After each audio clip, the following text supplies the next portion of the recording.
দুদকের দুর্নীতির মামলায় কক্সবাজারের আওয়ামী লীগ সংসদ সদস্য আব্দুর রহমান বদির ৩ বছরের কারাদণ্ড, ১০ লাখ টাকা জরিমানা। পুলিশের কার্যক্রম মনিটরিং করতে ক্রিমিনাল জাস্টিস কমিশন গঠনের প্রস্তাব দুদকের। সুশাসন প্রতিষ্ঠায় গুরুত্বপূর্ণ ভূমিকা রাখবে মত বিশ্লেষকদের। সংঘবদ্ধ ৪টি ডাকাত দলের হাতে জিম্মি কুমিল্লা থেকে সীতাকুণ্ড পর্যন্ত ঢাকা চট্টগ্রাম মহাসড়কের যাত্রীরা, আতঙ্কে পরিবহন মালিকরা। নিয়ম নীতির তোয়াক্কা না করেই রাজধানীতে গড়ে উঠছে নারীদের হোস্টেল। সরকারের নজরদারির অভাবকেই দুষছেন নারী নেত্রীরা। নীতিমালা করার কথা বলছে সরকার। জামদানির পেটেন্ট পেতে বাংলাদেশের আর কোনো বাধা নেই। চলতি মাসেই আসতে পারে আনুষ্ঠানিক ঘোষণা। উৎপাদন কিংবা বিক্রি করতে চাইলে নিতে হবে অনুমতি। এবং মার্কিন নির্বাচনকে ঘিরে নাটকীয় পরিবর্তনের আভাস, সবশেষ জরিপে এগিয়ে ট্রাম্প। নারীদের চেহারা নিয়ে কথা বলায় হিলারির তোপের মুখে রিপাবলিকান প্রার্থী।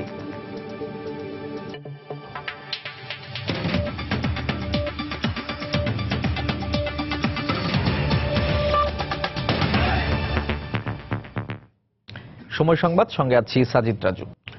অবৈধ সম্পদ অর্জনের দায়ে দুদকের করা মামলায় কক্সবাজার ৪ আসনের আওয়ামী লীগের সংসদ সদস্য আব্দুর রহমান বদিকে ৩ বছরের কারাদণ্ড দিয়েছেন আদালত।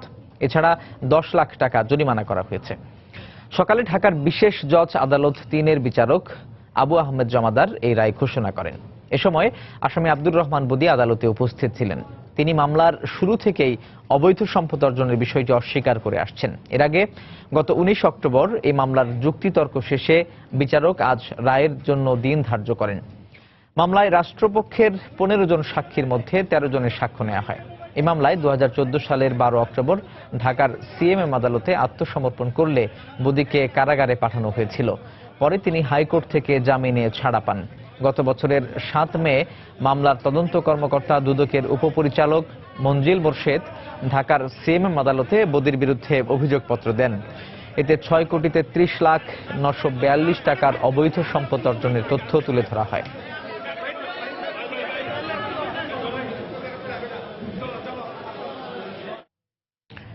দুর্নীতিবাজ যতই প্রভাবশালী হোক, তাকে আইনের আওতায় আনা হবে বলে জানিয়েছেন দুর্নীতি দমন কমিশনের চেয়ারম্যান ইকবাল মাহমুদ। সকালে দুদক কার্যালয়ে এক সংবাদ সম্মেলনে দুদকের করা মামলায় আওয়ামী লীগের সংসদ সদস্য বদির সাজা হওয়ার বিষয়ে কথা বলতে গিয়ে তিনি একথা বলেন। আদালতের বিষয়ে কোনো প্রতিক্রিয়া নাই আমার। I reserve my comment on that. আমাদের কোনো প্রতিক্রিয়া নাই। এটি আমরা তো সাজা চাইবই, প্রত্যেকটি মামলা আমরা সাজা চাই। প্রভাবশালীদের আইনের আওতায় আনা হবে, এইটি আমরা দ্ব্যর্থহীনভাবে বলতে চাই এবং দৃঢ় কণ্ঠে দৃঢ় উচ্চারণে বলতে চাই যে প্রভাবশালী শুধু প্রভাবশালী নয়, যারাই দুর্নীতির সঙ্গে সম্পৃক্ত থাকবেন তাদের সবাইকেই আইনের আওতায় আসতে হবে। পুলিশের কার্যক্রম মনিটরিং করার জন্য ক্রিমিনাল জাস্টিস কমিশন গঠনের প্রস্তাব করেছে দুদক।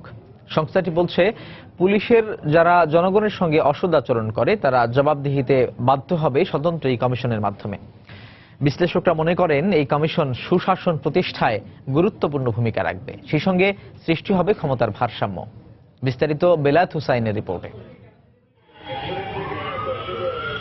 জনগণের নিরাপত্তার কাজে নিয়োজিত থাকলেও বিভিন্ন সময় পুলিশের বিরুদ্ধে হয়রানির অভিযোগ উঠেছে। এমনকি মামলার চার্জশিট দেওয়ার ক্ষেত্রেও রয়েছে গাফিলতির অভিযোগ। এরই প্রেক্ষিতে পুলিশের কার্যক্রম পর্যবেক্ষণের জন্য একটি স্বাধীন কমিশন গঠনের প্রস্তাব দিয়েছে দুদক। গত ২৪ অক্টোবর রাষ্ট্রপতি অ্যাডভোকেট আব্দুল হামিদের সঙ্গে সাক্ষাৎ করে সংস্থাটির বার্ষিক প্রতিবেদন পেশ করেন দুদক চেয়ারম্যান ইকবাল মাহমুদ। প্রতিবেদনে বেশ কিছু সুপারিশ তুলে ধরার পাশাপাশি একটি ক্রিমিনাল জাস্টিস কমিশন গঠনেরও প্রস্তাব দেয় দুদক।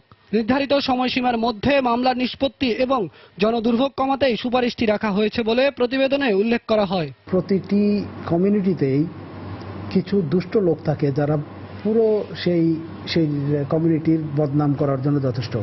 তো পুলিশ বাহিনীতে সেরকম থাকা অসম্ভব কিছু নয়। কিছু দুষ্ট পুলিশ কর্মকর্তা বা অসৎ পুলিশ কর্মকর্তা যে যদি কোনো অসৎ আচরণ করে ফেলেন তাহলে সেগুলি সেই কমিশন দেখবে। বিশ্লেষকরা বলছেন, এই কমিশন জনগণের হয়রানি বন্ধে যেমন ভূমিকা রাখবে, তেমনি বাড়বে জবাবদিহিতা।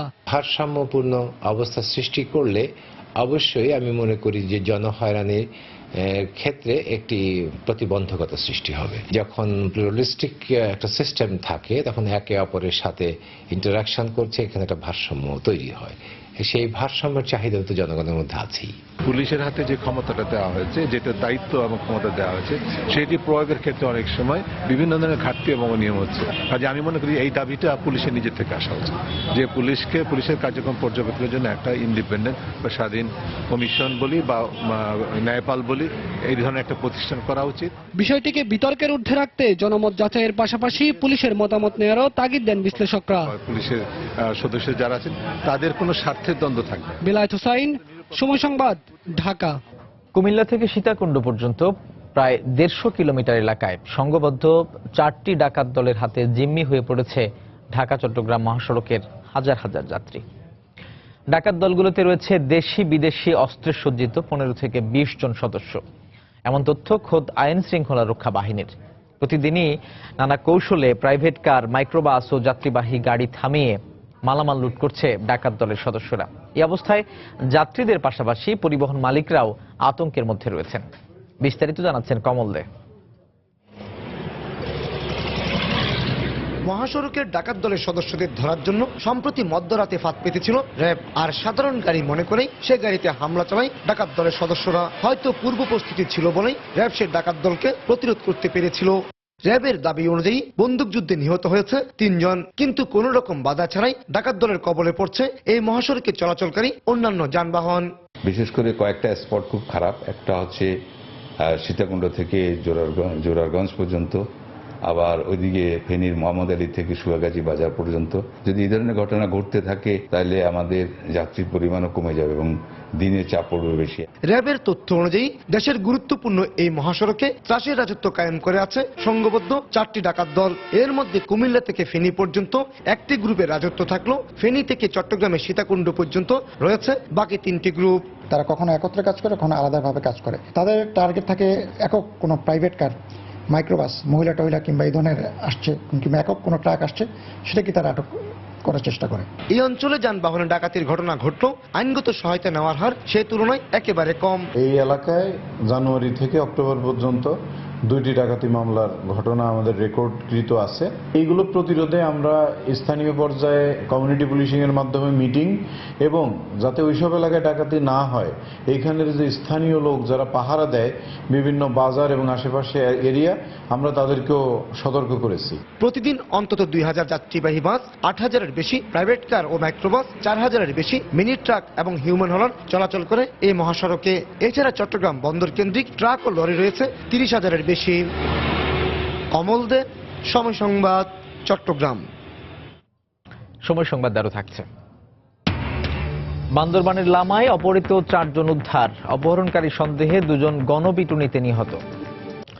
নিয়ম নীতির কোনো তোয়াক্কা না করেই রাজধানীর বিভিন্ন অলিতে গলিতে অবাধে গড়ে উঠছে নারীদের হোস্টেল। চাকরিজীবী নারী ও ছাত্রীদের আবাসন সংকটের সুযোগ নিয়ে গড়ে ওঠা সব হোস্টেলের অধিকাংশে নেই বসবাস ও থাকা খাওয়ার ন্যূনতম পরিবেশ। কথায় কথায় ভাড়া বাড়ানো, নিম্নমানের খাবার পরিবেশন, কর্মকর্তা কর্মচারীদের দুর্ব্যবহার এবং অহেতুক নিয়ম নীতির বাড়াবাড়িতে অতিষ্ঠ শিক্ষার্থী ও কর্মজীবী নারীরা। ব্যক্তি মালিকানাধীন হোস্টেল কর্তৃপক্ষের স্বেচ্ছাচারিতা বন্ধে নীতিমালা করার দাবি ভুক্তভোগীদের। রাশেদ বাপের রিপোর্ট।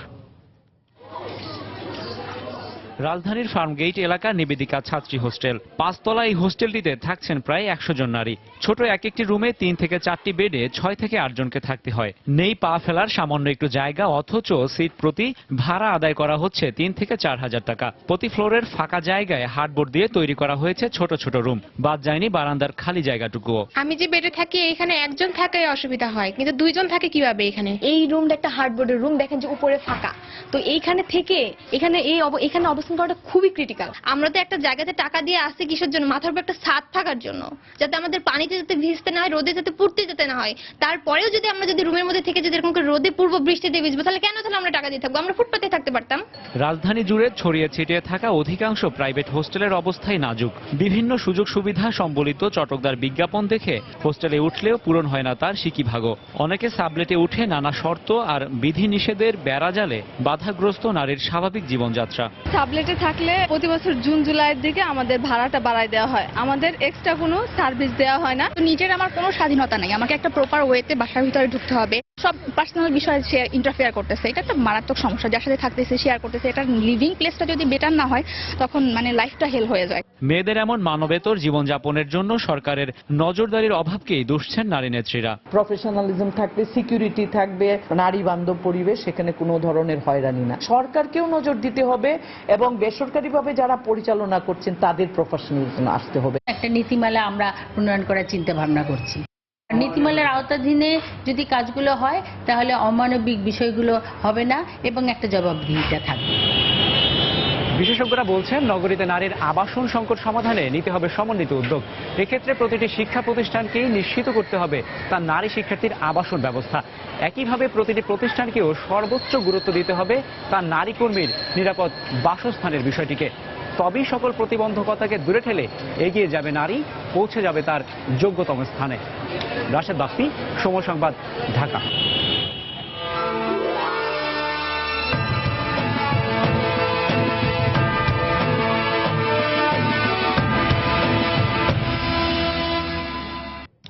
মার্কিন প্রেসিডেন্ট নির্বাচনের সবশেষ জরিপে এই প্রথম হিলারিকে টপকে 1 পয়েন্ট এগিয়ে গেলেন ট্রাম্প। এবিসির এই জরিপে ট্রাম্পের প্রতি সমর্থন জানিয়েছে 46% মার্কিনী এবং 45% জনগণ হিলারির প্রতি সমর্থন জানিয়েছে। এদিকে মঙ্গলবার অন্যতম দোদুল্যমান অঙ্গরাজ্য ফ্লোরিডায় প্রচারণাকালে নারী বিদ্বেষী বক্তব্যের জন্য রিপাবলিকান প্রার্থী ট্রাম্পকে মাস্তান বলে অভিহিত করেন এই ডেমোক্র্যাট প্রার্থী। একই দিন ওহাইওতে নির্বাচনী প্রচারে মার্কিন প্রেসিডেন্ট বারাক ওবামা হিলারিকে উপযুক্ত প্রার্থী উল্লেখ করে ডেমোক্র্যাটদের পক্ষে রায় দিতে ভোটারদের প্রতি আহ্বান জানান। এদিকে আরেক দোদুল্যমান অঙ্গরাজ্যে উইসকনসিনসে মঙ্গলবার এক জনসভায় অংশ নেন ডোনাল্ড ট্রাম্প। যারা এরই মধ্যে আগাম ভোট দিয়ে ফেলেছেন তাদের ব্যালট বাতিল করে রিপাবলিকান পার্টির পক্ষে রায় দিতে ভোটারদের প্রতি আহ্বান জানান তিনি।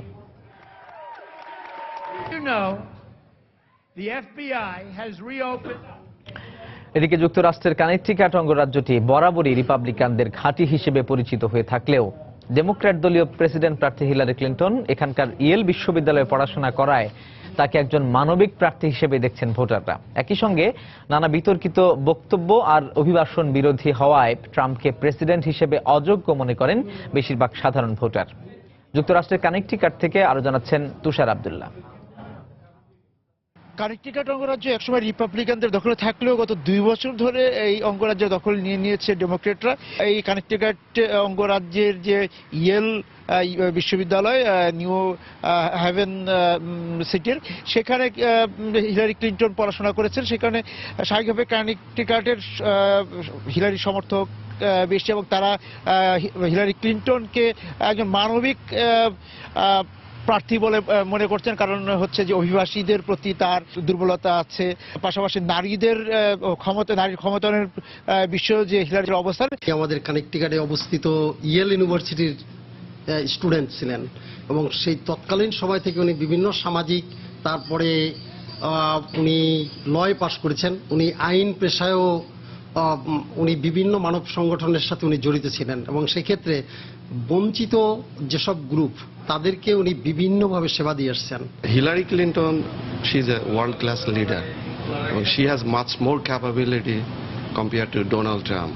অন্যদিকে যদি ডোনাল্ড ট্রাম্প বিজয়ী হন তাহলে এখানে অভিবাসীরা ক্ষতিগ্রস্ত হবেন এবং বাস্তব ক্ষেত্রে তিনি যখন রাষ্ট্রপতি যদি নির্বাচিত হন অতটা হয়তো কট্টর না হলেও তার এখনকার বক্তব্যের অনেক প্রভাব উনি প্রেসিডেন্ট নির্বাচিত হওয়ার পর অভ্যন্তরীণভাবে মার্কিন যুক্তরাষ্ট্রের বিভিন্ন রাজ্যে দেখা দিতে পারে। ট্রাম্প একজন প্রেসিডেন্ট প্রার্থী হিসেবে কথা এবং কাজের সঙ্গে সামঞ্জস্য নেই, কথার বেশ ফারাক রেখে যান।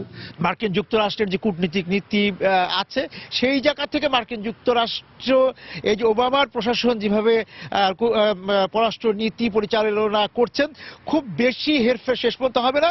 হিলারি ক্লিন্টন যদি জয়ী আসেন তাহলে তো তারই ধারাবাহিকতা থাকবে। আর ডোনাল্ড ট্রাম্প রিপাবলিকানদের যে আদর্শ, রিপাবলিকানদের যে নীতি, সেই নীতির সঙ্গে হয়তো সেই ধারাবাহিকতাকে যোগ করবেন। এখানকার সাধারণ মানুষ, ভোটাররা যে কথাটা বলেছেন যে হিলারিকে টপকে ডোনাল্ড ট্রাম্প জয়ী হতে পারেন, এই যে সম্ভাবনার কথা বা কিন্তু তারা খুব একটা জোরে উড়িয়েও দিতে চান না। কার্টিকার থেকে তুষার আব্দুল্লাহ। সৌন্দর্য, নকশা, বুনন আর ঐতিহ্যে বাংলাদেশের গর্বের পণ্য জামদানি সবসময়ই যা বহন করছে বাংলার মানুষের স্বপ্ন, আশা, মননশীলতা। আর এবার আন্তর্জাতিক মেধাস্বত্ব বিষয়ক সংস্থার নিয়ম মেনে ভৌগোলিক নির্দেশক জিআই পণ্য হিসেবে নিবন্ধিত হতে যাচ্ছে ঐতিহ্যের এই শাড়ি। এর ফলে কোনো দেশ জামদানি উৎপাদন কিংবা বাণিজ্যিকভাবে বিক্রি করতে চাইলে অনুমতি নিতে হবে বাংলাদেশের। চলতি মাসেই এ বিষয়ে সরকারের পক্ষ থেকে দেয়া হবে আনুষ্ঠানিক ঘোষণা।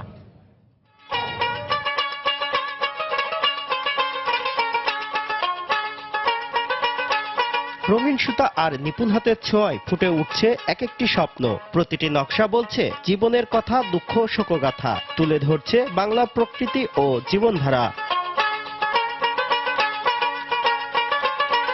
একসময় মসলিনের পরিপূরক হয়ে গ্রাম বাংলার নারীর হৃদয়ে বসতি গেড়েছিল শিল্প ছোঁয়ার এই জামদানি। কালের বিবর্তনে কারিগরদের দক্ষতায় ঐতিহ্যের এই শাড়ি এখন আভিজাত্যের প্রতীক। শুরুটা ঠিক কখন তা জানা না গেলেও কৌটিল্যের অর্থশাস্ত্রে উল্লেখ রয়েছে এই কার্পাসি বস্ত্রের। সেই চতুর্দশ শতকে প্রখ্যাত পরিব্রাজক ইবনে বতুতাও প্রশংসা করেছেন জামদানির। কিন্তু প্রকৃত জামদানি না হলেও 2009 সালে উপধা জামদানি নামে এক ধরনের বস্ত্রের নিবন্ধন নেয় ভারত। এতে আমাদের দেশীয় জামদানির ভবিষ্যৎ নিয়ে সংশয়ে পড়েন এ শিল্প সংশ্লিষ্টরা। এরপরই তারা উদ্যোগ নেন বাংলাদেশের নিজস্ব বা জিআই পণ্য হিসেবে জামদানি নিবন্ধনের। ইউরোপীয় ইউনিয়নের চাচ্ছিল এটা নিবন্ধনটা করার জন্য, তখন আমরা এটা জোরালো প্রতিবাদ জানানোর পরে এটা বন্ধ হয়ে যায়। শুনতে পাচ্ছি আমাদের এটা নিবন্ধন হচ্ছে, তারা এখন আমরা অবশ্যই একটু আনন্দিত, কারণ এটা হলে পরে আমাদের ব্যবসায়ীরা, আমাদের জামদানি তাঁতিরা বা তাঁত শিল্পটা অনেকটা আগায় যেতে পারবো। চলতি বছরের 4 আগস্ট জিআই নিবন্ধনের শর্ত হিসেবে বাংলাদেশে জামদানির জন্ম, উৎপাদন ও বিস্তার নিয়ে নিজস্ব জার্নালে 26 পৃষ্ঠার একটি নিবন্ধ প্রকাশ করে পেটেন্ট, ডিজাইন অ্যান্ড ট্রেডমার্ক অধিদপ্তর। আইনে বলা আছে যে 2 মাসের মধ্যে যে কেউ আপত্তি দিতে পারে। সেই হিসেবে 4 অক্টোবর আমাদের সময় পার হয়ে গেছে। আমরা এখন এই জামদানির যে সার্টিফিকেট যেটা হবে সেটা ছাপানোর জন্য বিজি প্রেসে পাঠিয়েছি। খুব শীঘ্রই আমরা বিজি প্রেস থেকে সার্টিফিকেটটা পাবো। কারিগরদের শ্রমে, ঘামে ও মননশীলতায় আবহমান বাংলার ঐতিহ্য ধরে রেখেছে জামদানি শাড়ি। সময়ের পরিক্রমায় নকশায় ও রঙে পরিবর্তন আসলেও গুণগত মানে এখনো অনন্য জামদানি। এই গৌরব আমাদের পূর্বপুরুষের অর্জন, আজ আমরা তার উত্তরাধিকারী। শুভ খান, সময় সংবাদ, ভারগাঁও, নারায়ণগঞ্জ। আয়কর মেলা শুরুর দ্বিতীয় দিনেও উৎসব মুখর পরিবেশে কর দিচ্ছেন করদাতারা। গতকাল থেকে আজ বেলা 12টা পর্যন্ত 16,000 রিটার্ন জমা পড়েছে। কর সংগ্রহ হয়েছে 191 কোটি টাকার বেশি, আর নতুন এইটিন নিয়েছেন 5,000 জন। রাজধানীর আগারগাঁওয়ের নতুন রাজস্ব ভবনে শুরু হওয়া সপ্তাহব্যাপী এই আয়কর মেলা চলবে বিকেল 5টা পর্যন্ত। মেলা এসে কোনো ধরনের ভোগান্তি ছাড়াই আয়কর রিটার্ন দাখিল করতে পারছেন করদাতারা। সরকারের এমন আয়োজন এবং সেবার মান নিয়ে সন্তোষ প্রকাশ করেছেন তারা। সব সুবিধা এখানে আছে, বাইরে দৌড়াদৌড়ি করতে হয় না, ব্যাংকে বিভিন্ন জায়গায়, এখানে সব এক জায়গায় আছে, সেজন্য মেলায় আসে। যারা ফার্স্ট টাইম ট্যাক্স দিতে আসছি তাদের জন্য এরকম একটা কিছু আরো ডিপলি, যেমন আমরা সব ইনফরমেশনগুলো পারফেক্টলি করলাম কিনা বা পারফেক্টলি দিলাম কিনা, সেটা হয়তো আরেকটু ডিপলি চেকিং করার ব্যাপারটা থাকে। এবছর করদাতারা ভালোভাবে আসছে এবং আমাদের নিজস্ব ভবন সেজন্য মেলাটাও খুব ভালো জমছে। সময় সংবাদে আরো থাকছে। কাশ্মীর সীমান্তে পাল্টাপাল্টি গোলাগুলি অব্যাহত। হতাহতের জবাবে পাকিস্তানের 14টি সীমান্ত চৌকি উড়িয়ে দিয়েছে বিএসএফ, সরিয়ে নেওয়া হয়েছে বাসিন্দাদের। প্যাকেজ ফ্যাট পুনর্বহাল ও হয়রানি বন্ধের দাবিতে ব্যবসায়ী ঐক্য ফোরামের ডাকে ঢাকা মহানগরীতে ব্যবসা প্রতিষ্ঠান বন্ধ রেখে ধর্মঘট পালন করছেন ব্যবসায়ীরা। সকাল থেকে এফবিসিসিআই ভবনের সামনে ব্যানার নিয়ে জড়ো হন ঢাকা মহানগরের ব্যবসা প্রতিষ্ঠানের ব্যবসায়ীরা। বন্ধ রয়েছে উত্তরা, মিরপুর, যাত্রাবাড়ি সহ পুরো ঢাকা শহরের বিভিন্ন এলাকার দোকানপাট। এসব এলাকায় দোকানের সামনে ব্যানার নিয়ে অবস্থান করছেন ব্যবসায়ী ও দোকানের কর্মচারীরা। দোকান মালিক সমিতির পক্ষ থেকে জানানো হয়েছে 12 নভেম্বরের মধ্যে দাবি আদায় না হলে এনবিআর ঘেরাও এবং 20 নভেম্বরের মধ্যে দাবি বাস্তবায়ন না হলে লাগাতার ধর্মঘট পালন করা হবে।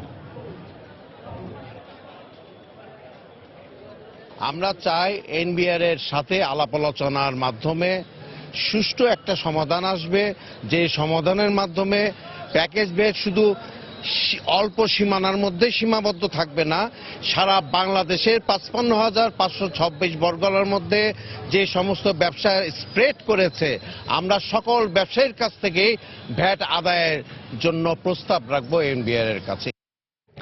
দর্শক, এই ধর্মঘটের আরো খবর জানাতে পুরান ঢাকায় আছেন সহকর্মী তারেকুজ্জামান শিমুল। সরাসরি যাচ্ছি তার কাছে। শিমুল,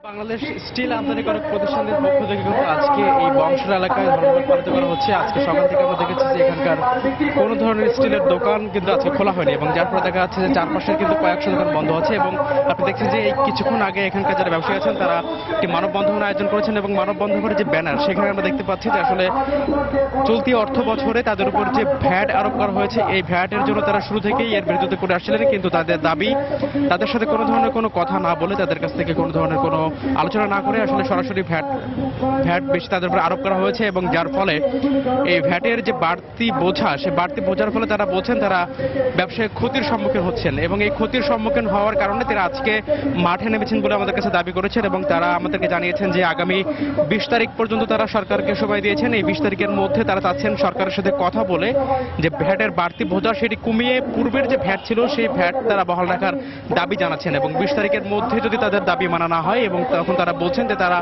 সারা বাংলাদেশ ব্যাপী এই আজকের যে কর্মসূচি পালিত হচ্ছে ধর্মঘট কর্মসূচি, এই ধর্মঘট কর্মসূচি তারা পালন করবেন, এবং যারা ব্যবসায়ী আছেন তারা সবাই মাঠে নেমে আসবেন। এবং তার ফলে তারা আমাদেরকে জানিয়েছেন যে 20 তারিখের মধ্যে অর্থ মন্ত্রণালয় সহ যারা ব্যবসায়ী সংগঠন আছেন সবাইকে সঙ্গে নিয়ে তারা সরকারের সাথে আলোচনা করবেন, এবং আলোচনা করার ফলে তারা আশা করছেন যে সরকার তাদের এই দাবি দেওয়া মানবে, এবং দাবি দেওয়া মেনে তাদের যে চাওয়া সেটি তারা মেনে নেবে। এবং দেশের যে চলমান অর্থনৈতিক উন্নয়নের ধারা, সে অর্থনৈতিক উন্নয়নের ধারা তারা চলমান রাখবেন, এবং চলমান উন্নয়ন ধারা বহালের ফলে তারা আমাকে জানাচ্ছেন যে আসলে আজকে যে কর্মসূচি, সেই কর্মসূচি একটি প্রতীকী অর্থে তারা নিচ্ছেন, এবং শুধুমাত্র আজকে এই বংশলা এলাকায় কিন্তু এই কর্মসূচি পালিত হচ্ছে। এবং যদি এই দাবি মানানো হয় সেক্ষেত্রে 20 তারিখের পর তারা সারা বাংলাদেশ ব্যাপী এই কর্মসূচি চালাবেন। তো রাজু, এখনকার মতো আমার কাছে এই ছিল এখানকার সর্বশেষ খবর। প্যাকেজ ভ্যাট পুনর্বহালের দাবিতে ব্যবসায়ীরা যে ধর্মঘট পালন করছেন সেই ধর্মঘটের খবর জানাচ্ছিলেন সহকর্মী তারেকুজ্জামান শিমুল। দেশের 7% প্রবৃদ্ধি ধরে রাখতে শহর ও গ্রামাঞ্চলে কর্মসংস্থান আরও বাড়াতে হবে বলে জানিয়েছেন এশিয়া উন্নয়ন ব্যাংক এডিবির কান্ট্রি ডিরেক্টর কাজুহিকো হিগুচি। এ সময় তিনি আরও বলেন, দেশের বেসরকারি খাত উন্নয়নে $800 কোটি ঋণ দেবে এডিবি। সকালে এনইসি সম্মেলন কক্ষে বাংলাদেশ কান্ট্রি পার্টনারশিপ স্ট্র্যাটেজি বিষয়ক এক সেমিনারে এসব কথা জানান কাজুহিকো হিগুচি। বাংলাদেশকে ঋণ দেওয়ার ক্ষেত্রে সুদের ব্যাপারে আগের প্রতিশ্রুতি বজায় থাকবে। নতুন ঋণের ক্ষেত্রে সুদ হার নির্ধারণ বাজার পরিস্থিতির উপর নির্ভর করবে। আগামী 5 বছরে আমরা বেসরকারি খাত উন্নয়নে বাংলাদেশকে $8 বিলিয়ন ঋণ দেব। এদেশের প্রবৃদ্ধি 7% ধরে রাখতে হলে শহর ও গ্রামে কর্মসংস্থান সৃষ্টির হার আরও বাড়াতে হবে। বান্দরবানের লামায় অপহৃত 4 জনকে উদ্ধার ও অপহরণকারী সন্দেহে গণপিটুনিতে 2 জন নিহত হয়েছেন।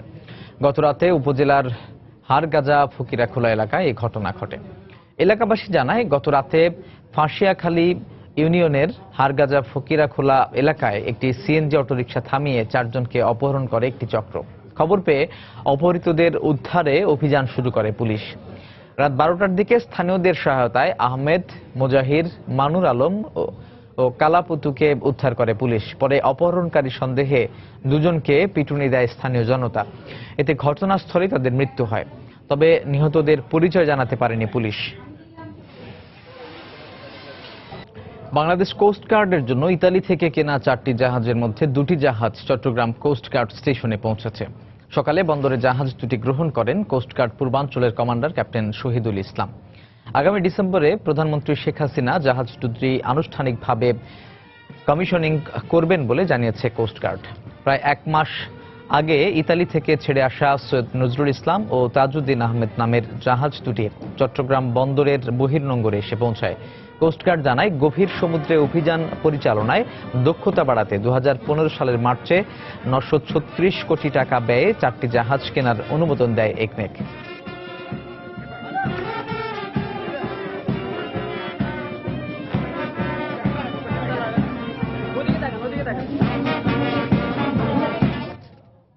দেশের বাইরের খবর। আবার উত্তপ্ত কাশ্মীর সীমান্ত। ভারত নিয়ন্ত্রিত জম্মু কাশ্মীরে 8 জন বেসামরিক নাগরিক নিহতের ঘটনার পাল্টা জবাবে বিএসএফ পাকিস্তানের 14টি সীমান্ত চৌকি উড়িয়ে দিয়েছে। গোলার আঘাতে হতাহতের আশঙ্কায় কাশ্মীরের 174টি বিদ্যালয় বন্ধ রাখা হয়েছে। সীমান্ত এলাকা থেকে সরিয়ে নেওয়া হচ্ছে সাধারণ নাগরিকদের। ভারতের অর্থমন্ত্রী অরুণ জেটলি হুঁশিয়ার করে দিয়ে বলেছেন, পাকিস্তানকে চড়া মূল্য দিতে হবে। এ পরিস্থিতিতে দুপক্ষকেই শান্ত থাকার আহ্বান জানিয়েছেন জম্মু কাশ্মীরের মুখ্যমন্ত্রী মেহবুবা মুফতি।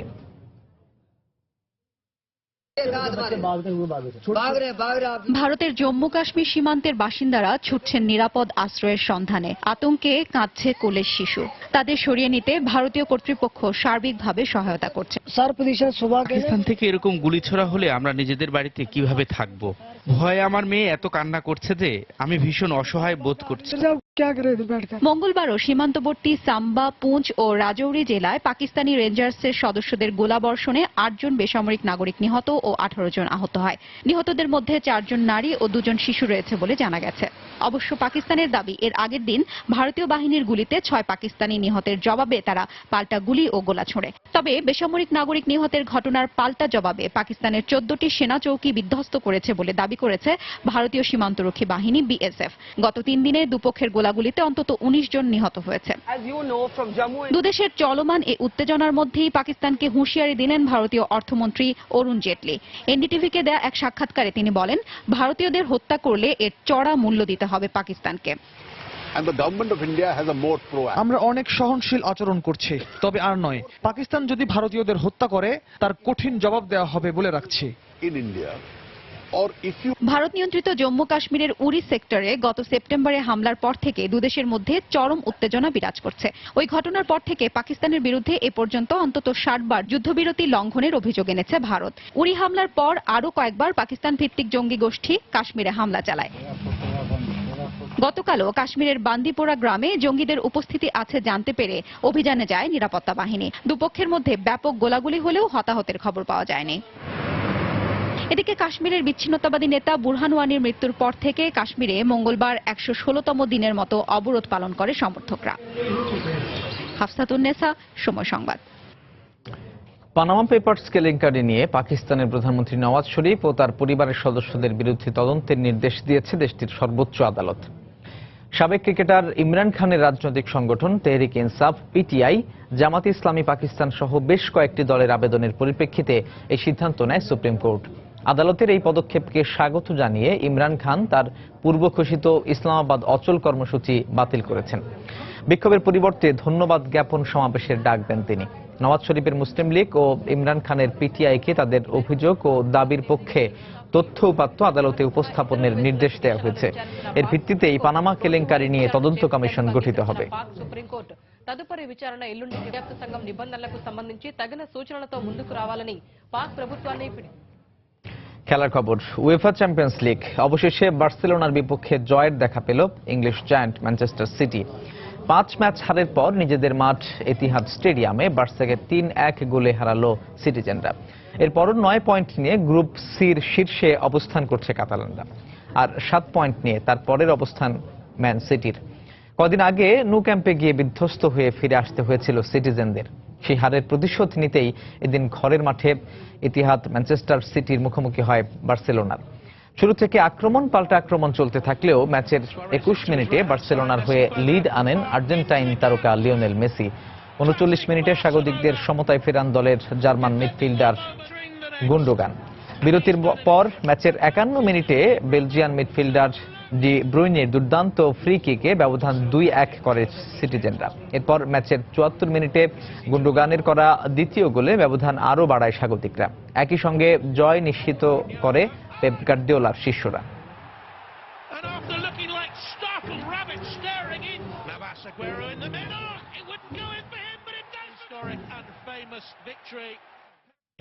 এ পর্যায়ে শীর্ষ সংবাদ জানিয়ে দিচ্ছি আরো একবার। দুদকের দুর্নীতির মামলায় কক্সবাজারের আওয়ামী লীগ সংসদ সদস্য আব্দুর রহমান বদির 3 বছরের কারাদণ্ড, 10 লাখ টাকা জরিমানা। পুলিশের কার্যক্রম মনিটরিং করতে ক্রিমিনাল জাস্টিস কমিশন গঠনের প্রস্তাব দুদকের। সুশাসন প্রতিষ্ঠায় গুরুত্বপূর্ণ ভূমিকা রাখবে মত বিশ্লেষকদের। সংঘবদ্ধ 4টি ডাকাত দলের হাতে জিম্মি কুমিল্লা থেকে সীতাকুণ্ড পর্যন্ত ঢাকা চট্টগ্রাম মহাসড়কের যাত্রীরা, আতঙ্কে পরিবহন মালিকরা। নিয়ম নীতির তোয়াক্কা না করেই রাজধানীতে গড়ে উঠছে নারীদের হোস্টেল। সরকারের নজরদারির অভাবকে দুষছেন নারী নেত্রীরা। নীতিমালা করার কথা বলছে সরকার। এবং মার্কিন নির্বাচনে জনপ্রিয়তার দৌড়ে নাটকীয় পরিবর্তন, সবশেষ জরিপে এগিয়ে ট্রাম্প। নারীদের চেহারা নিয়ে কথা বলায় হিলারির তোপের মুখে রিপাবলিকান প্রার্থী। এই ছিল এখনকার মতো। যে কোনো খবর পেতে ভিজিট করুন সময়নিউজ.tv। যে কোনো বাংলা লিংক, রবি ও এয়ারটেল নম্বর থেকে সময় সংবাদের খবর, অনুষ্ঠান সম্পর্কে জানতে এবং যে কোনো তথ্য সময় সংবাদকে জানাতে ডায়াল করুন 16242 নাম্বারে। এছাড়া এইমাত্র পাওয়া খবর আপনার মোবাইলে পেতে এসএমএস করুন স্টার্ট স্পেস বিএন লিখে পাঠিয়ে দিন 16242 নাম্বারে। সঙ্গে থাকুন সময়ের।